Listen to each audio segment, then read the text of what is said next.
Sampurasun, sumangga cares jakarana bagian anu salajengna, wilujeng ngabandung dugin kareksena.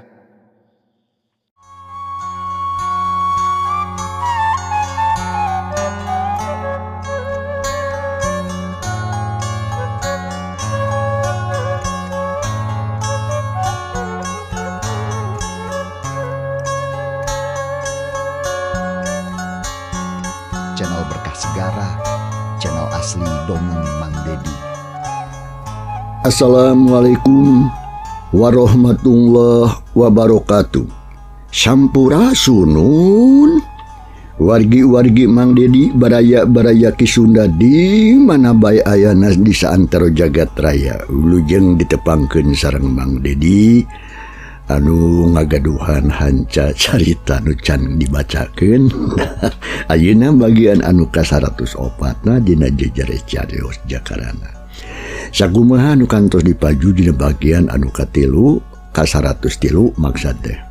Pedaran Mang Dedi kasapih wanci dina mangsana medarkeun kaayaan alam teu beurang di mumunggang hiji pasir khususna atuh ka jakarana anu harita ngerasa bingung sabab keur ngobrol paduduaan jeung Nyi Mayang Kurunyung atuh Nyi Arum.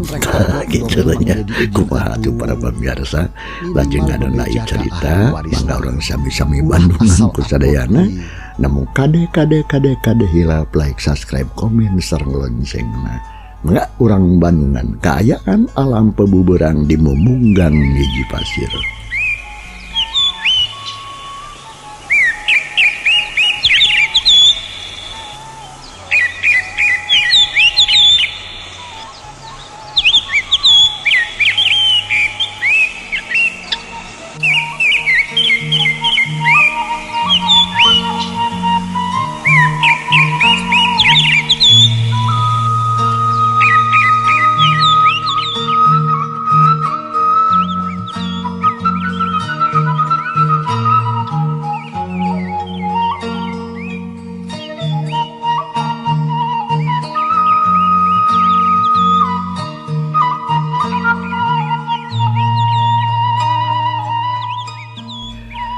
Mangsa alam harita teh estuning rame. Pangna disebutame teh manuk-manuk di sarada. Ya kitu keur manuk gede, manuk leutik ting koloyong ting kalayang. Mas matak betah anu ningali. Jiga anu keur nyaksian kadua jalma sapasang japati. Nyatana jang jakarana keur paduduaan harita jeung Nyi Mayang keur ngobrolkeun hal banda manehna we meureunnan. Tekung silila Kurunyung atuh Nyi Arum datang. Jakarana ngomong melikeun kaleuleuy ka Nyi Arum kituna teh asa kahongkeun. Bari jeung ngadeuketan teh atuh sarta gap atuh kana tak-tak Nyi Arum terus diceklan bari jeung diteuteub antep pisan. Kang Jaka, abdi tos nyaksian sareng ngadangukeun kana sagarupi cariosan akang sareng Teh Mayang. Ayeuna mah tos bae tong maka nyarioskeun persoalan eta. Engke bae pamitos sase margi ayeuna mah urang gaduh padamalan anu langkung penting Kang. Ceuk Nyi Arum, bungeun loba omong sanajan tadi geus ngadenge jeung nyaksian kana omongan Nyi Mayang. Anu nyata geus ngedalkeun kacintana ka jang jakarana nu jadi buah hatena. Tapi Nyi Arum jiga nu teu pati malire masalah eta teh sok padahal mah dina jero hate leutikna ngageret loba kacuriga jeung kaheran. Paranden kitu bubuhan ari Nyi Arum mah atuh hade atikan tinu jadi kolotna. Sifatna teh teu gampang ambek tara gurunggusuh jeung tara kaburu ku nafsu. Sagala rupa oge sok apik kalawan taliti. Neng Arum, salira bendunya ke akangnya. Kang Jaka, tos Kang. Yuk, mending oge lah urang wangsul. Pan tadi teh atuh nuju latihan akang teh. Ayo. Nyi Arum harita. Jika nu teu ngadeng kana omongan Jaka. Kalakah ngajak sangkan buru-buru indit tidinya, weh. Malah bari jeung terus ngaleos teu ngomong deui. Nya daek teu daek mun Nyi Arum kitu majang Jaka oge harita keneh ngicilik nuturkeun.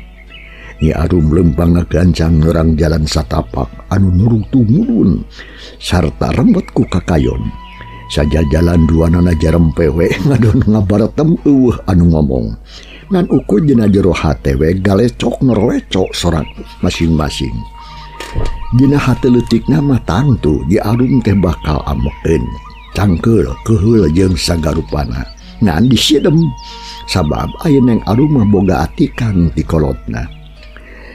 Teu cara teu catur lila di jalan jakarana jeung Nyi Arum geus anjog deui ka imah Sid Manini kasampak teh Mang Japar, Mang Ajo, Mang Samid keur ngalalungsar we jenajuku tanda pentangkal nu ieuh. Awak dibuligir kesan ngoprot maseuhan sakujuring awakna. Serong atuh jakarana nyampeurkeun kadinya. Terus ngobrol jeung Mang Japar. Adi ditepas imah aya Pakuwu jeung Ambu Rodia kitu deui atuh sini nih harita teh keur ngariung dina palupu. Nyai Arum. Abdi ama. Di mana? Hidup teh. Abdi mah tos di Palitongo ama. Di Tonggo. Nya di Tonggo di mana ieu teh? Geus naon heula hidup teh di belah Tonggo teh. Abdi mah Ambu parantos latihan Ambu sareng Kang Jaka. Cek Nyi Arum lebah dieu mah. Ngawalona kana pananya si Ambu tapi teu ngomongkeun anu sajalan terahna pajarkeun teh keur latihan cenah kitu jeung jakarana. Nyata naon atuh ari hidup geus latihan mah ngan eta Ambu masuk asariwang teh yo ari teu nempo hidup teh sok sin-sioneun we bisi pareng pangdi jeung si Badrowi manel pisan Nyai.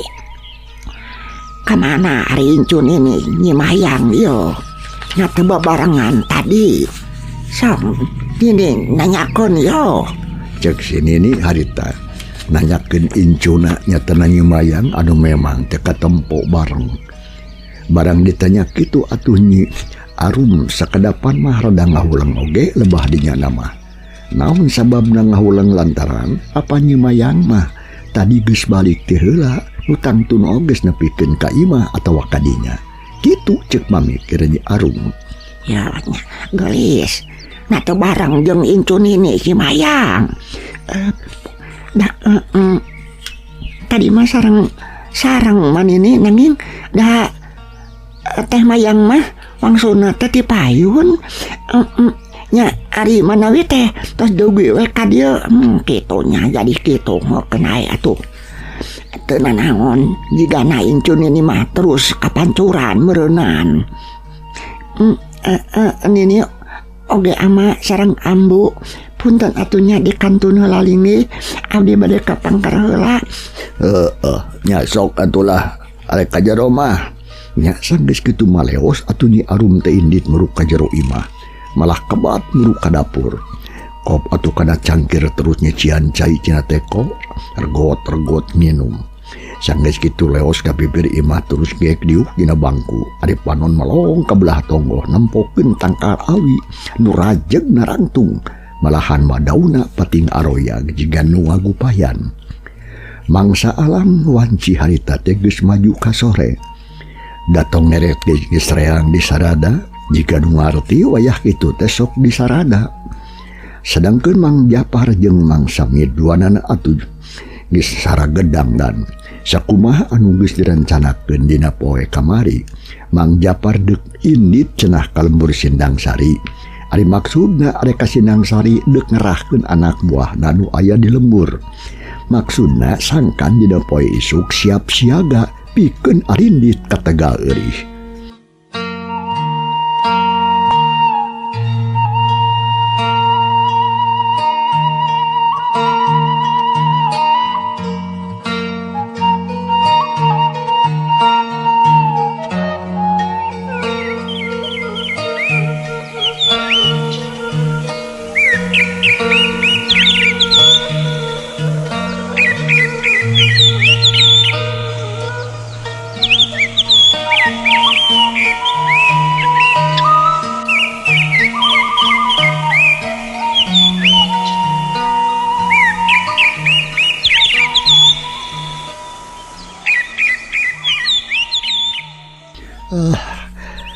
yang nya mang mayu ayeuna we arek ini ka ditu teh rek miang ka lembur Sinang Sari teh mumpun ada bolang keneh jeung arah teh poekeun di jalan da pugu jauh atuh ka lembur teh kitu ceuk Mang Japar ngomong ka Jakarana kalawan daria pisan.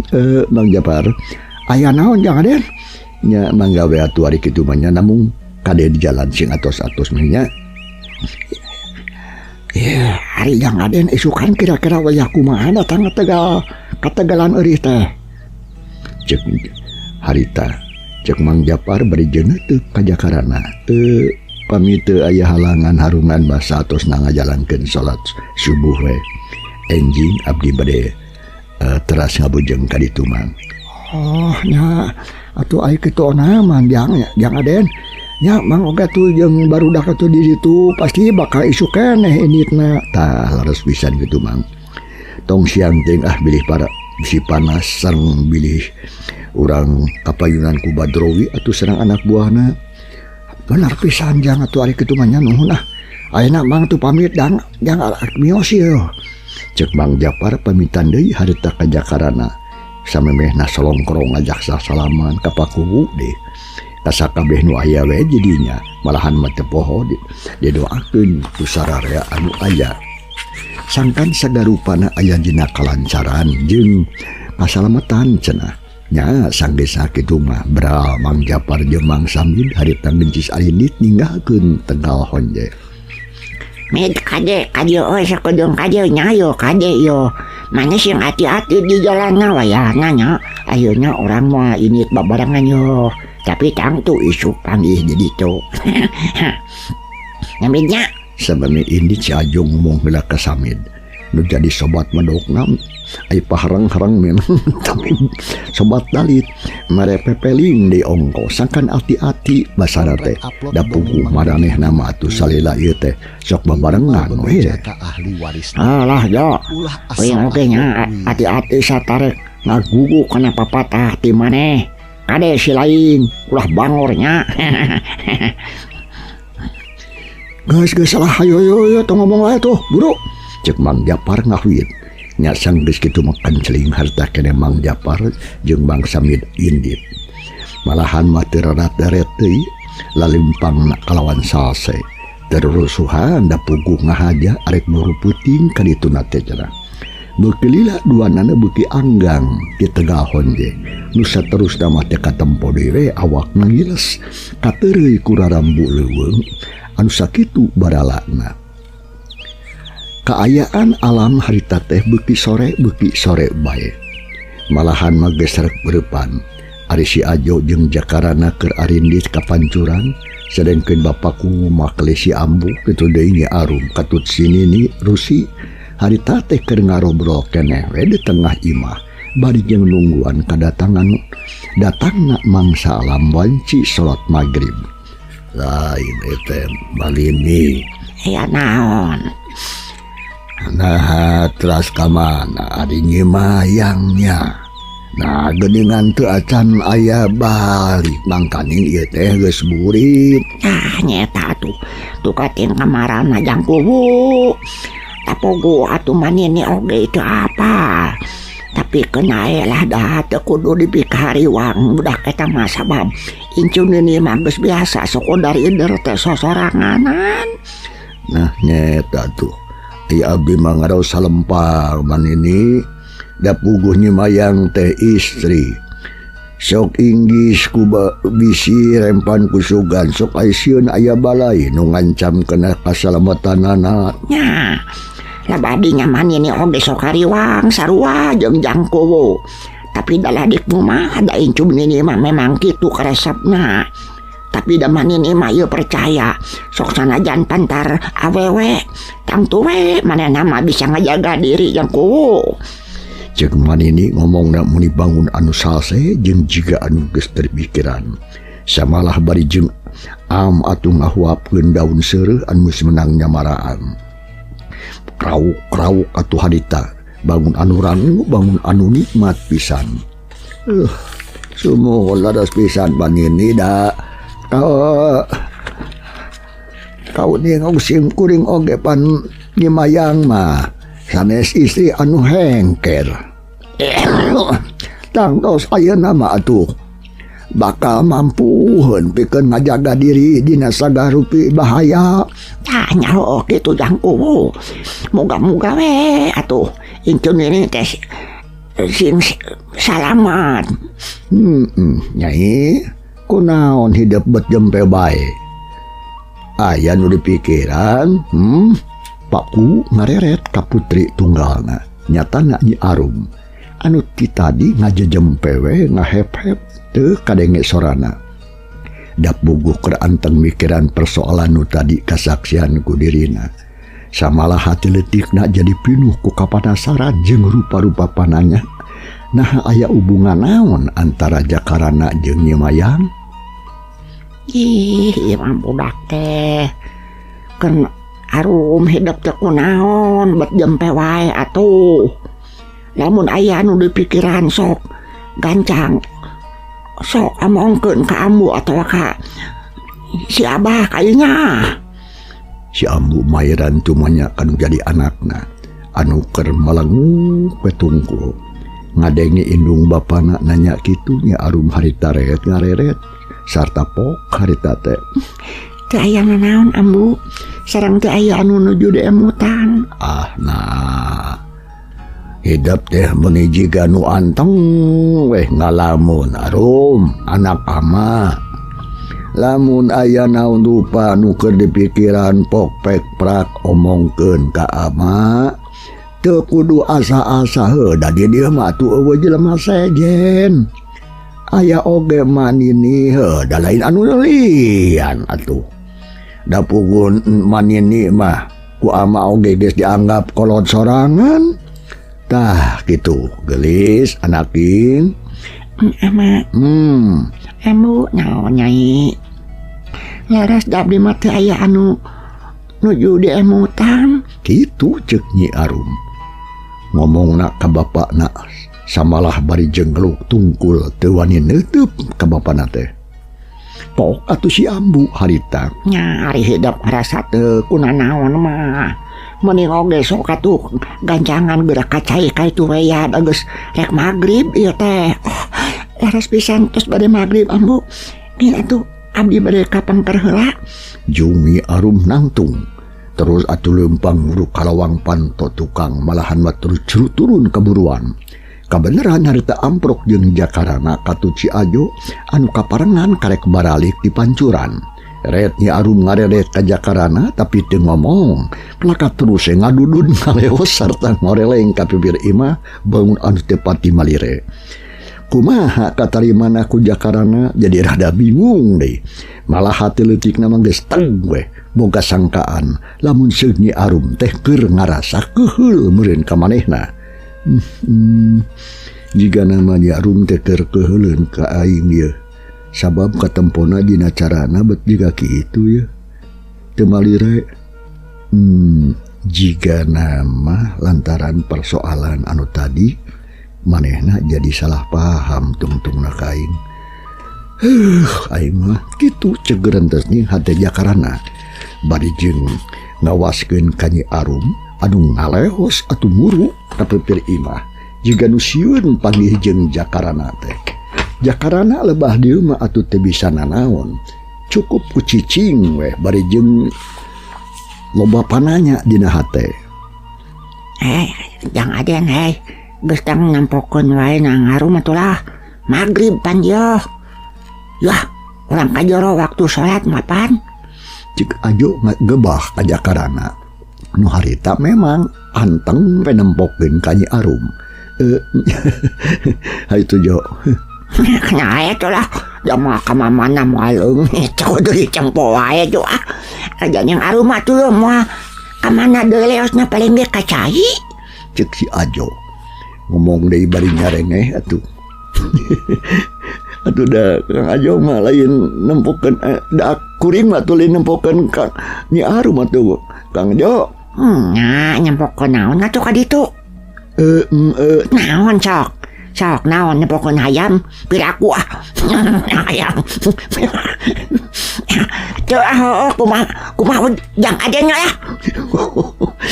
Jadi akang teh nempokeun we hayam nya tadi teh. Ih, nempokeun hayam. Buku yang adanya nempokeun hayam wae cenah tadi teu ngaku nempokeun yang arum. Berarti nya nah ningalikeun bujur hayam.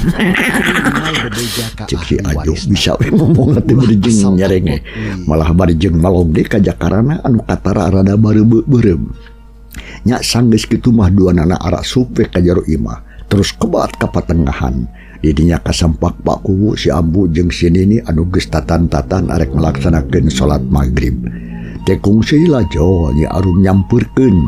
Nya ari geus ngumpul saarea mah prakwe ngajalankeun ibadah salat magrib berjamaah alias babarengan kalawan husu. Mangsa alam nyerelek hante karasa dina mangsa alam peutingna. Bapak Kuwu atuh jeung si Ambu kitu deui si Nini Rosi geus ngaringkeb di kamarna. Ari Jakarana nya arum jeung si Ajo arita masih keneh ngariung we di tengah imah tiluan barijeng ngobrol. Sakapeung nya arum teh sok ret deui kana panto. Maksudna mah nempoan Nyi Mayang. Ti tadi nepikeun kawan Cipeuting ieu can aya balik. Kaayaan kitu teh puguh we ngajadikeun Nyi Arum jeung Jakarana jadi kacida ngerasa hariwangna. Kang Jaka kumahanya? Kadege Nyi Arum ngomong ka Jakarana atuh Jakarana teh dati tadi mah bageud wae. Kumaha non maksana teh Nyai? Jakarana ngareret barijeng nanya ka Nyi Arum nu katempo jiga anu teh geunah cicing. Eta kangnya perkawis teh Mayang. Nah geuning ngadugikeun ka wengi kieu teh can aya mulih. Nah teras ka mana nya anjeunna teh abdi mah ngaraos melang sareng hariwang. Buah kang oge sami ngaraos bingung deui. Nya kedah kumaha atuh nya? Dah urang pilari baik itu? Nya pamisaena mah kitu Kang. Cobi atuh pilarian. Nya mangga atuh pami kitu mah nya. Kahoyong salila kitu mangga dilaksanakeun. Nyi Mayang urang pilarian ku akang supados nyai teh ngaraos hariwang. Cek Jakarana boga niat rek neangan Nyi Mayang. Da puguh sarua hatena oge ngarasa hariwang. Sok sieun Nyi Mayang kumaha onam.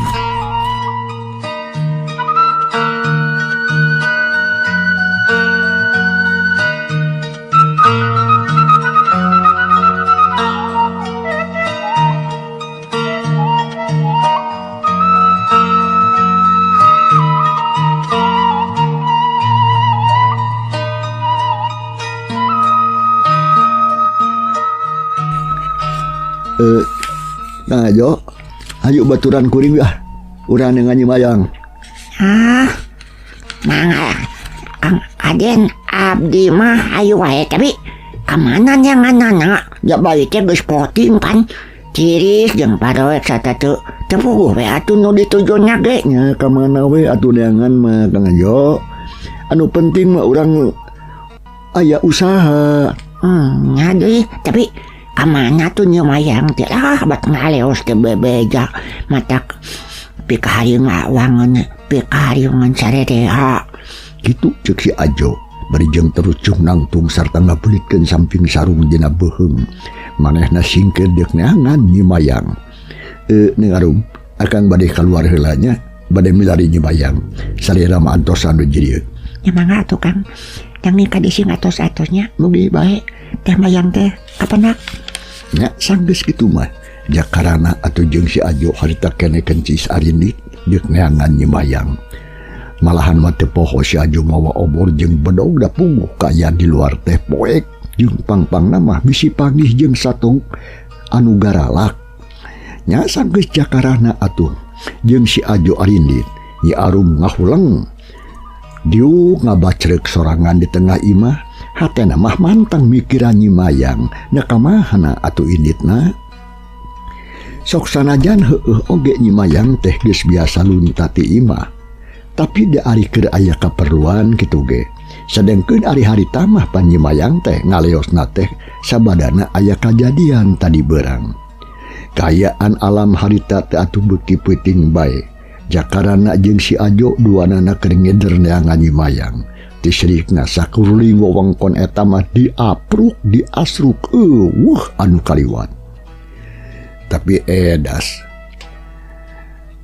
jeung hanjaka Nyimayang mah teu kapanggih kelakah matak capek hate anu neangan. Mangsa alam teu karasa beuki peuting hawa di wewengkon eta karasa beuki tiris. Komo atuh si Ajo mah awakna oge katempog geus ngadeg-deg sarta bibirna gentel. Nya atuh kulantaran nu teangan teu kapanggih bae antukna mah Jakarana jeung si Ajo duanana baralik deui we atuh ka imah si Nini bari jeung teu mawa hasil pisan. Teu lila sadatangna ka imah si Nini kasampak jeung Nyi Arum keur diuk bari jeung nundutan. Malah awakna nyarane kana tihang dapu atuh geus tunuh. Parandene kitu Nyi Arum teu incah tidinya sabab hayang nyaho kana bejana. Nya atuh barang Jakarana jeung si Ajo harita datang langsung ceuringhak. Malah langsung tumanya. Akang kumaha teh Mayang teh kapenak? Kitu ceuk Nyi Arum bari jeung neuteub ka Jakarana. Teu kepenak dahi estuning matak bingung. Nanging teh Nyimayang teh teu kapenak. Padahal dah geus diider di udar ider teh tadi teh meka ider-ideran diider. Si Ajo ngacapruk ngomongna. Diider-ider ka tulang tukang ayo ka unggal tempat. Tapi kukuh we teu kapanggih tah malah katiri si akang teh udar iderna. Da awak oga tuh mending ngadeg-deg da udar ider wae. Ngeus atuh tong lobating udar iderna atuh. Kang Ajo nya ka mana atuh teh Mayang teh nya? Duh, ada masuk ini ku bisi reman ku sugan masuk sieun aya kajantanan anu diharap. Neng. Tos lah teu kedah diamutan teuing. Mending oge mangga atuh enggal gerak kulem datos wengi ieu teh. Nya pami perkawis Nyimayang mah gen enjing urang pilarian deui. Nganeng. Mending oge sok kaditulah gerak kulem sarua akang ge sudah menunuh wayah begini teh. Duanana juga sudah menunuh gitu. Si Ajo bari jeung ngaleos atuh harita. Ngaleos terus cingogo goledag bejina samak saheulai. Awakna dibuleun ku samping sarung. Nya atuh ari geus puguh kitu maleos Nyi Arum oge atuh ka kamarna. Malahan mat goledag ngagoler dina dipan. Kulantaran geus tuduh pisannya atuh teu hararese reup we sare. Ari Jakarana harita teh masih kene diuk di tengah imah. Ngadon cenaluk we sorangan. Ari digigireun si Ajo geus ngaguher sare muni kerek. Kan tempona muni tibra. Samalah mah kadenge sarena ge muni kerek nyegrek. Sok sanajan wanci alam geus liwat di tengah peuting harita. Tapi edah Jakarana mah jiga anu eueuh pitunduheun. Malah terus jero turun ti imah. Koreleng kapipir terus wudu. Turut tekung silila geus rengse sarta geus asup deui ka jero imah. Sanggeus kitu prak ngajalankeun salat tahajud kalayan husu sarta ditumbu ku wiridan. Sakabehna pikiranana dipusirkeun ka Pangeran anu Maha Kawasa. Malahan mah nada menta panantayungan sangkan dina poe isukan sagarupa tugasna bisa dijalankeun. Sarta sarerea aya dina kasalamatan. Ya Allah, Pangeran abdi anu Maha Agung, dinten enjing abdi teh saja ngajalankeun kewajiban abdi. Ya Allah, dina nyanjirkeun amar ma'ruf nahi mungkar. Pamugi sadayana aya dina kalancaran kalih kasalamatan. Ya Allah, malihamah kenging panangtayungan tisna sagarup mara bahaya. Amin ya Allah ya rabbal alamin. Kitu ceuk Jang Jakarana ngadua kalawan husu kudua leungeun ditamprakeun ka luhur. Nanada ka Allah Subhanahu wa taala sangkan tugasna dina poe isuk meunang karidhoan sarta aya dina panangtayungan mantena. Saking ku husu-husuna ngadoa, Jakarana geus teu inget kana waktu jeung teu malire kana kaayaan. Samalah ngarayapna waktu dina peuting harita oge teu karasa kanyahoan teh geus tepi we kena wanci salat subuh. Mangsa alam carancang tihang jakarana bapaku Nyi Arum ketudeui si Ajo sakabehna geus saraget derangdan sarerea geus siap sadia atawa saya gadeuk miang ka Tegal Eurih tempat anu geus dijanggikeun pikeun panggih jeung Mbah Badrowi. Ari Ambu Rodiah mah atuh harita teu milu cicing we di dinya nungguan jeung Manini. Sanggeus sagarupana tarapti malahan mah geus amitan ka si Ambu jeung ka Manini. Geus teu bicinan waktu bra sarerea harita indit muru ka Tegalan Eurih. Banglu salampahanana jakarana sapara kanca nu ayeuna keur aya setengahing perjalanan. Tenden heula eta tunda heula sakedap. Tenden sakedeung insyaallah kaharep baris kasamper deui. Ayeuna urang nyelang heula, urang nyaritakeun kaayaan Mbah Badrowi jeung sakabeh anak buahna.